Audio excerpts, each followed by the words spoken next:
If there is nothing worse, it's politicians who are so cowardly. They won't say anything. They avoid saying anything. They won't speak up because they are cowards. Rita, take it away. Well, Marise Payne, our Foreign Affairs Minister, also Minister for Women, repeatedly ducked the question today when asked, should Katherine Deves be disendorsed? The Prime Minister's come out and supported Katherine. The former Prime Minister, Tony Abbott, supported Katherine, and she still can't find the courage to say, no, we back our candidate and she shouldn't be disendorsed. I think this is just pitiful, it's weak, and we do not need these characters within the supposed Conservative movement who've got no fight in them. Is Senator Marise Payne, is she up for election at this election? I don't believe she... No, yes, she is. Yes, Put she is. her last. Marise Payne... Put her last. Put her at the bottom of the ticket. Get rid of her. Get rid of her. You are the voters. You have the power, voters. You ignore what is on those how-to-vote cards. You choose. Put this Marise Payne at the very bottom. Got it? I believe she is up because she won with Jim Molan the pre-selection that Conchetta Fierravanti Wells lost the other week, and there was all the controversy around that. However, I have to say, what her behaviour here is exactly why Australians hate politicians. Yes. Because she does not have the courage of her conviction, even one way or the other. Even if she says she should be dumped, she doesn't have the courage to say that, but she also doesn't have the courage to say, you know, what 80% of Australians think.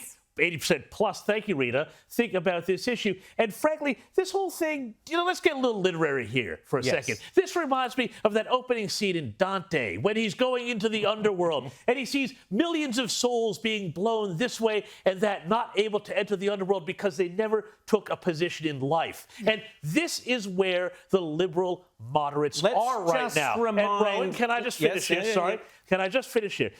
The Liberal Party right now is at an absolute critical decision point for its future. Does it continue to court these independent teal votes in these green Tory suburbs like Wentworth, like North Sydney, or does it decide ultimately they've got to cut loose these woke, post-material, hyper-wealthy electorates and instead say common sense, sensible things so that they win and keep and hold Gilmore, Shortland, Patterson, Hunter, and a host of other seats which will pay dividends for them for generations. They need to make this decision because people in those electorates look at this and they say, what's going on here? But James, they don't need to make the decision. The punters, the voters, you, the people of Australia, you make that decision, and you make that decision by, in this election, purging the Liberal Party of the bedwetters and bringing in the Conservative Liberal voters. If in your electorate the candidate is a good, solid Conservative, Liberal or National, vote for them, absolutely. But if they're not, punt them and vote in Liberal Democrats like Daniel Lukowitz, we mentioned, United Australia Party, vote in One Nation candidates, vote in those candidates where the Liberal Party is wet and weak and marshmallows like Marise Payne. The Senator for Women, the Minister for Women, won't even support a Liberal candidate whose sole job is to save women's sports. You people are a joke. Here's Australia's chance. Vote for Liberals and Conservatives who do their job. Vote for Katherine Deves. This is the conversation you all need to be having today around the lunch table. And one of the things that really disappoints me, not just the cowardice in not answering the question, the failure to point out that this poor woman, Katherine Deves, has been the subject of a vicious, ugly, threatening pile-on that no woman, no man should have to ever deal with in life. This sort of stuff is why women stay away from politics. This is the reason why women say, I don't want to put my hand up because I don't want to be maligned like that. This is the sort of thing, taken out of context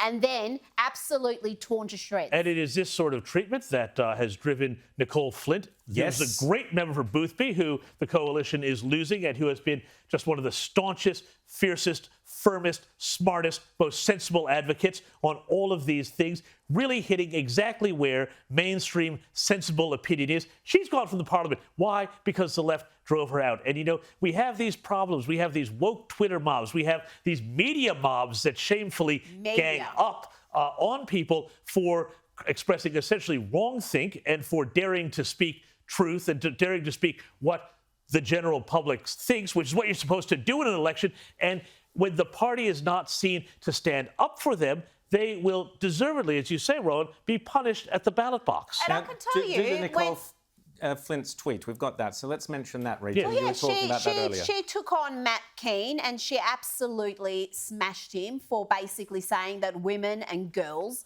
have less rights than everyone else, and that you're saying we don't matter, our voices don't matter, and good on her for taking on that absolute quisling Matt Keane. That's my opinion. That is a quisling. That's not. I agree with you. Personal Absolutely opinion. quisling. But I can think of a few other words. there are lots of words. But I can Get tell the you, thesaurus, from the Rowan. Labor side, wherever they are in their factional wars, if a Labor woman was attacked, the God, way yeah. Katherine Deves has been attacked, the threatening language about her, the absolutely disgusting, defamatory nonsense that's been posted about her, I can tell you the Labor women would be lining up and that's all they would be talking about, and the Labor men, that this is absolutely unacceptable behaviour from our political opponents, and they would be calling it out. But no, you got the Minister for Women, doesn't even mention it, won't even back her, not even after the Prime Minister's backed her. What's she afraid of, Rowan? Yeah, yeah. Well, she should be afraid, very afraid, and the people to be afraid of is you, the voters. You have the power. It's right there in your hands. Take that how to vote card, tear it up, throw it out, get rid of it, and you choose the people you would prefer to see in Parliament. That's the way democracies work. Put Marise Payne last, put Dave Sharma last, put people like Katherine Deves at the top, put people like Amanda Stoker at the top. Let's get some proper people into this Parliament of ours.